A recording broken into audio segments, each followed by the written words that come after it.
All right, so we're going to look at digital coloring in Gimp. This might take me a little bit longer. I'm not quite as familiar with this program, but the same essential ingredients of what we're going to be using to select our objects should be fairly similar. Mainly what we're going to be doing is converting or adding coloring on top of an existing drawing that we have scanned in or taken a nice picture with good lighting and converted into a digital format for further coloring manipulation. So whenever we're digitally coloring an image, we want to have that color on a separate layer. So go ahead and add a layer. So right down here, create a new layer. Label it. It's always good to label your layers because if you suddenly have 20 things going on and you're not quite sure what bit is what, it's nice to have that reference. And in your color layer, now you are selecting, let's see. So you want to basically create another layer where you're manipulating color on top of but separate from the underlying drawing. You can do that by selecting directly with your lasso tool, drawing around your insect, making sure to stay within the lines. Again, if you're using your lasso tool to cut out your insect, that you do want to go around all the little hairs and CD and stuff. If you're just using the lasso tool to color your insect, you don't have to be as precise about that because those CD are most likely going to be black anyway, so it's not super essential to include every single one within this outline, which is going to be your color block. So there's that will do.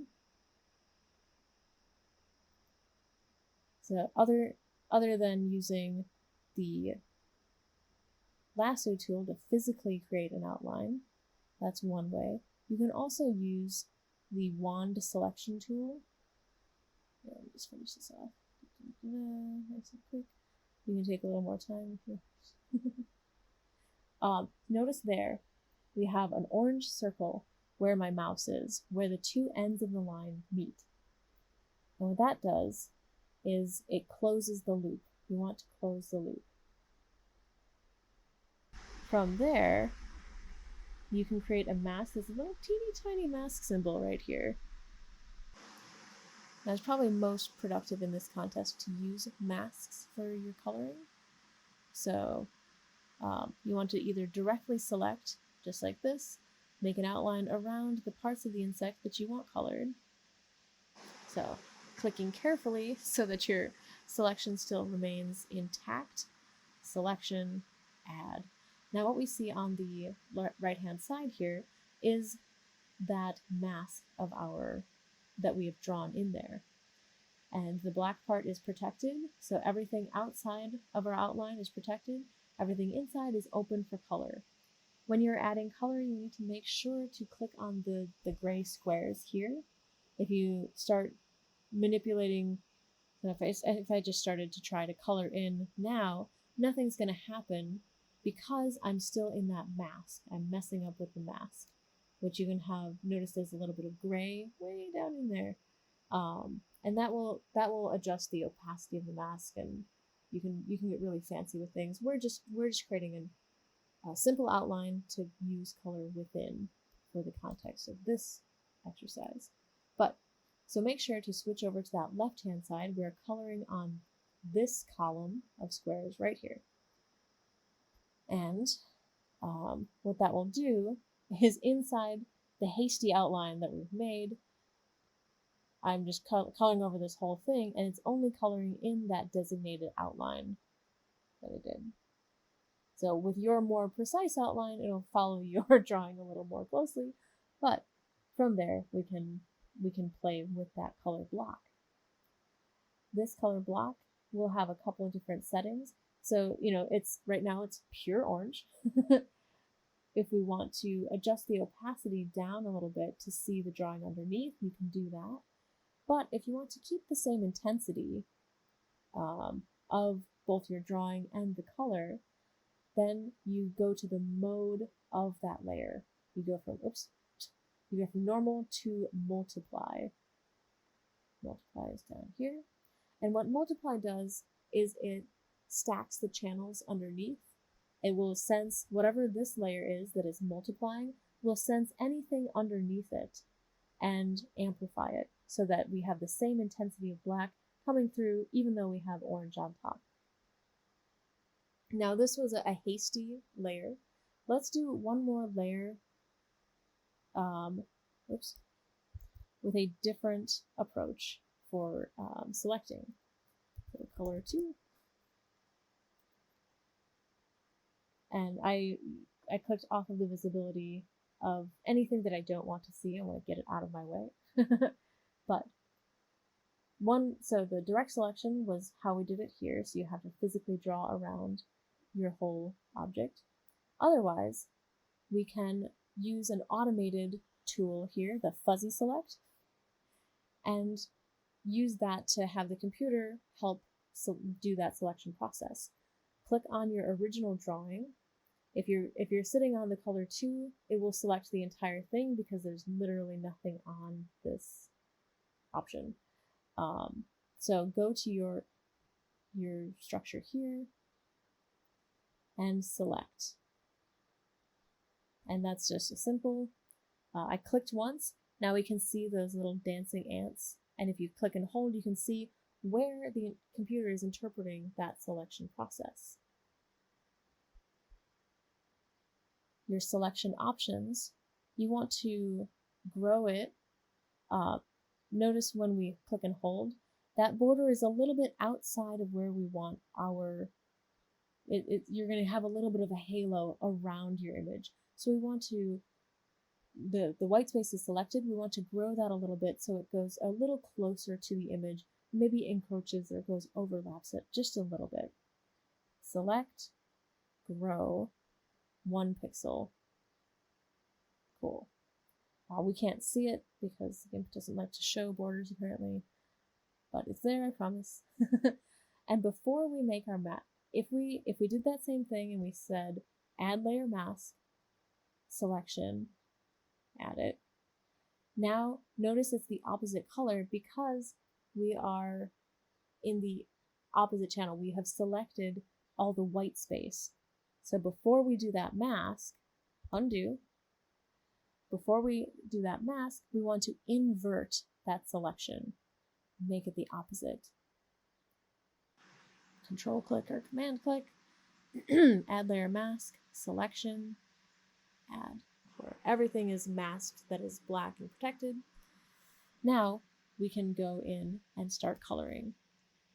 And remember, go over to the left-hand side. This boxy area, the checkered area, is where you're actually adding the color. So get your paintbrush. Maybe we don't want black. Choose your colors. I like that orange. What you can do, you can create these little swatches and save. It'll remember the past few iterations of colors that you've used, but it can be also helpful to add a new swatch. Add a new swatch layer. Swatches. And what that will do is give you a place to permanently house your color samples and get a couple of colors that are useful for what you need for your drawing. So your main colors, you don't have to have all of them, just the main structures. That way, when you're trying to find those colors again, you can go to your color picker and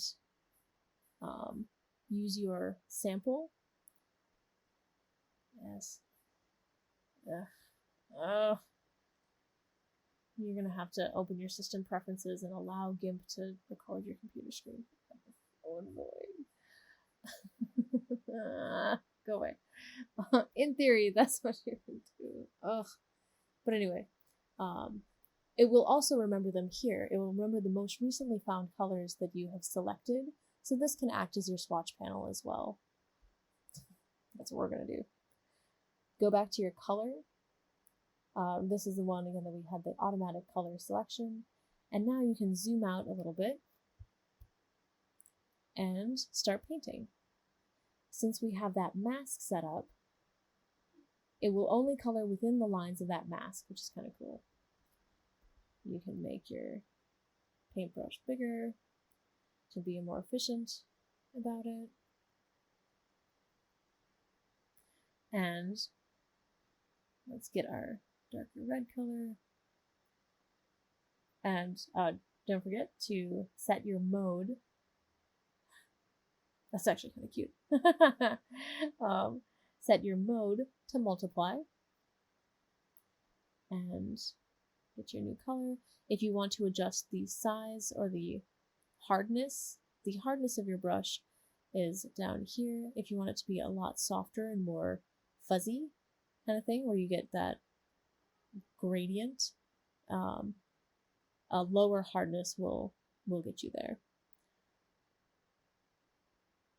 And let's make that brush smaller. Using the bracket symbols on your keyboard will help toggle that back and forth. This is taking 100 years though, I don't know why. And if this color was too intense, if that was maybe too much too soon, you can adjust not only the opacity of your layer over here, you can adjust the opacity of the brush itself. So let's pull that down to maybe 50% opacity, and then you have a lighter touch that you can use on your drawing. Boom, boom, boom, boom.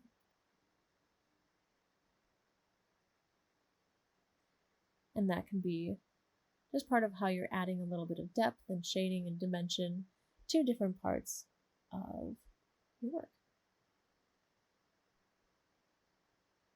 I would like you to use at least 2 to 3 colors, depending on the insect, but you can always have a little bit of that sort of thing, just so you have practice getting a few colors down. One thing that I would especially like you to try, if Photoshop is and Gimp are a little more new for digital coloring, it's very useful to separate out some things. So color, definitely have the color separate, but then you can also have, let's make a new layer and have highlights separate. The highlights, by having the highlights separate, so little shines or lighter spaces or bursts of light shining off of a hard exoskeleton. Let's make our brush small. Here. Okay. By making the highlights separate, if they are too intense, you want to tone them down, you can do so by turning down the opacity or changing the style of that layer itself without manipulating or altering the coloring that you've already done. Let's make it a little harder and more opaque.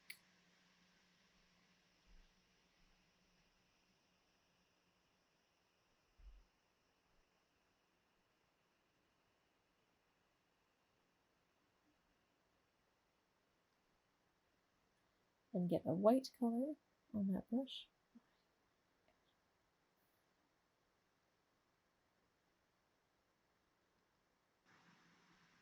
Oh, so it wasn't doing anything because it was in burn mode. So I put it in normal. Gosh. And you accidentally click on things. So normal mode. Let's add a few little highlights. Also, just a few little streaks of light and little dots. There, okay.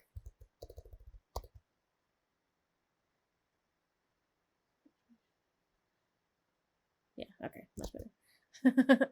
So now in areas where you're going to have a little highlight, especially on the eyeball and harder parts of the exoskeleton where light's going to be glinting,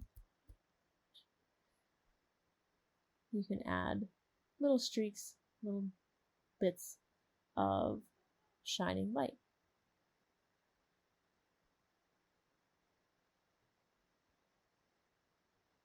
Just to get that sense of hard exoskeleton of larva creeping along.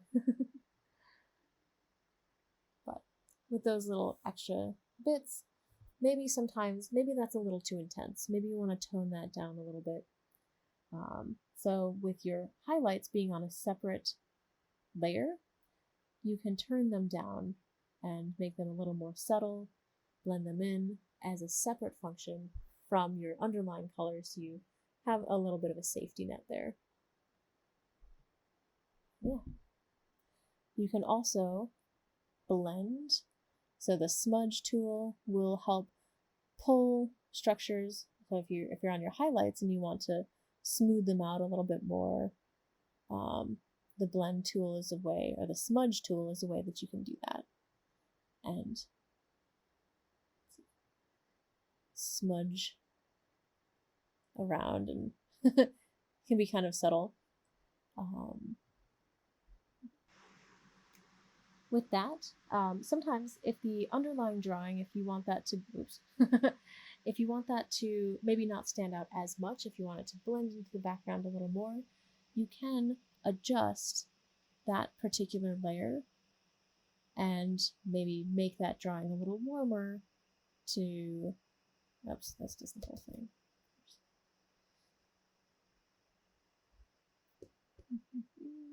So on that individual layer, then you can do like color manipulation. If that's something that you want to maybe blend a little more into the background, on that individual color layer, you can select the layer of the drawing, the pen drawing, and go to hue chroma or hue saturation and play with those settings to see what might be something that works a little more with the overlying drawing. If you want it to be maybe a little more sepia toned, if you want it to be a little lighter, you can really manipulate it and see how it interacts and how that works with what you need your drawing to look like.